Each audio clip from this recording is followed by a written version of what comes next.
Welcome to The Know. I'm Ashley Jenkins. I'm Ryan Haywood. More news about VR. What? No! Oh, yeah. Because it's kind of weird when even VR faithful, like Oculus's John Carmack, basically comes out and says there's nothing compelling to play on VR right now. Harsh. But that'll be $600, please. Pay up.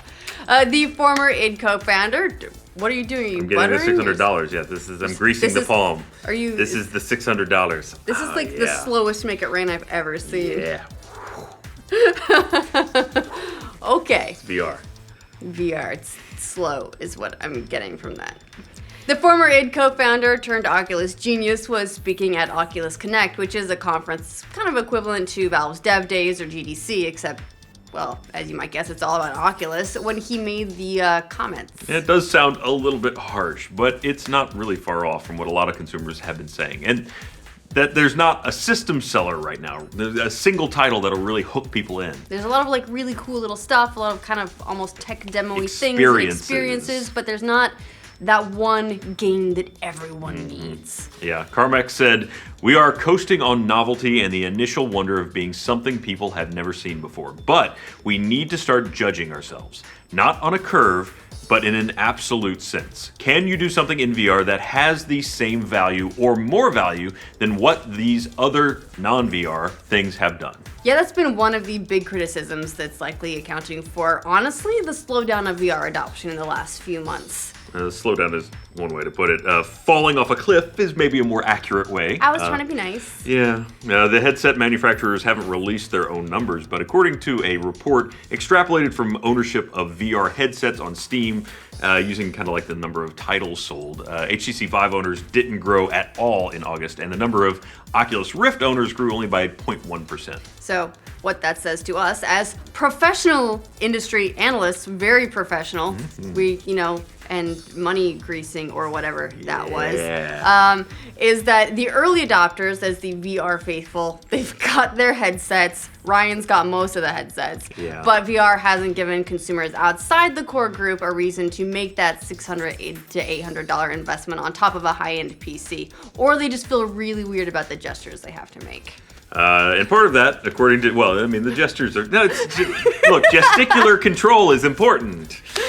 But part of that, according to Carmack, is because games just aren't there yet. Yeah, most of the games currently available, he believes, rely more on, novelty than genuine value. He said, "This is misguided. It's not just that it hurts your performance or the visual quality isn't as good. It's actually the wrong thing to do." He also pointed to usability factors that are likely to drive users away, including a need to improve UI design and look at new ways to present information in a VR environment.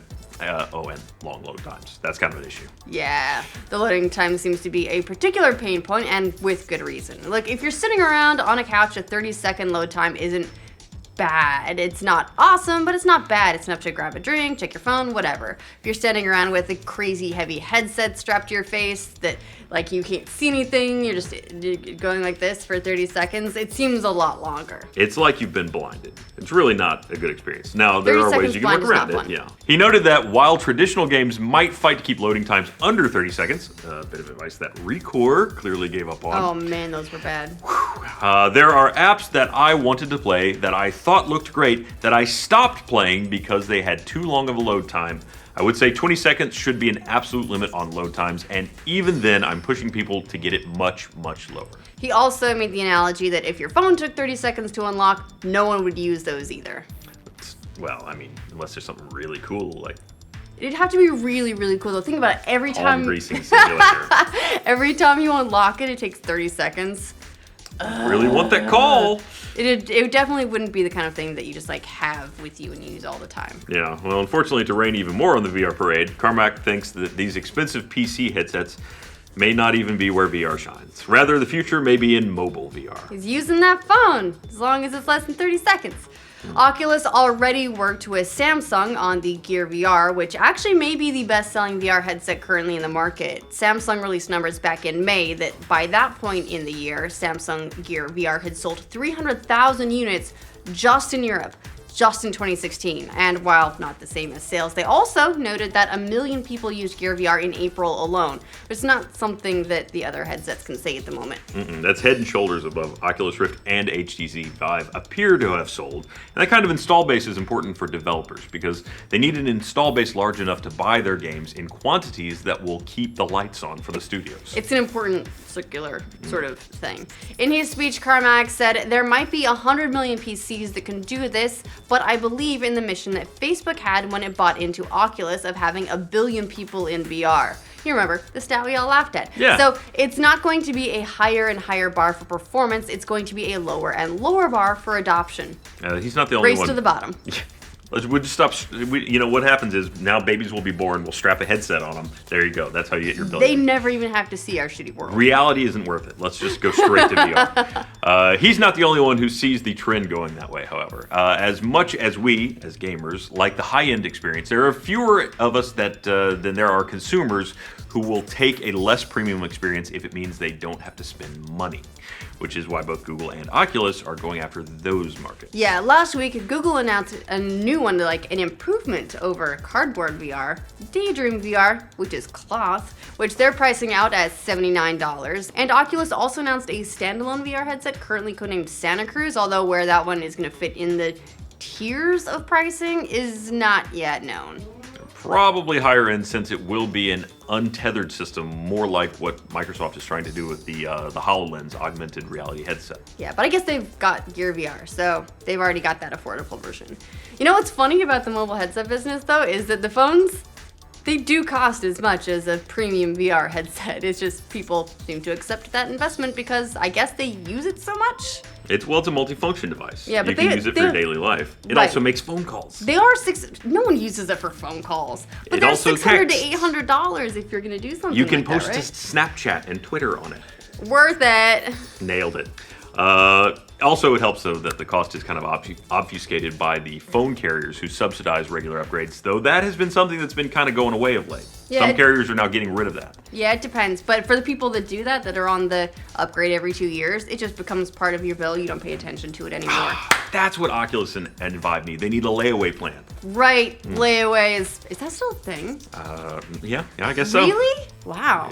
Clearly, you haven't shopped at a Kmart recently. You're right. I have not seen a Kmart recently. Because they just went out of business. Anyway, in the meantime, it'll be interesting to see how PlayStation VR shakes up the market. Now, it's arrived on the scene and has a really heavy investment from Sony to get games on the system. And given their first-party resources, that may actually be the first platform we see that full value experience Carmack currently thinks is lacking on the other headsets.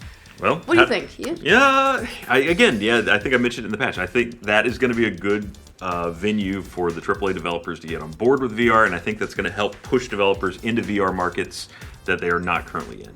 Developing for that will be not just as easy, but it will then also open the door to developing for the other systems as well. Right, like they got the toe in the door, may as well expand and add support for these other headsets. So and your PlayStation VR is going to be your console version, and then the PC port, hopefully better than just a port that we've been seeing recently, but we'll go to the other two headsets. That would be nice. How do you guys feel about it? Did you make the investment in a premium headset? Would you compromise on visual fidelity and cutting edge tech to get the experience for cheap? Are you communicating with us from the Oasis already? If you are, I'm very jealous. But let us know in the comments. And for all the VR videos you can handle, like this video, not like this video, but like this video, it's an inflection thing. And subscribe to the know. Unless you're watching this in VR, in which case you go. Yes, like this video then. Like this video. Because like it, This because is you're the in VR's VR. Like this video. We should. It'd be weird to do 360 news. Well, there's there's nothing to do unless you. If I was watching 360 news, I would just turn around and walk out the door. And Caden can just wave. Hey, Caden. I'm here too. Hey guys, did you see my shirt? I did. It's a good shirt. You can also have the shirt. That's a no shirt, right? It is. It's our no shirt. Hey. I like it. Every time I wear it, I get happy. It wraps you in happiness. It does. This just in, no shirts, full of happy. Wrap you in happy.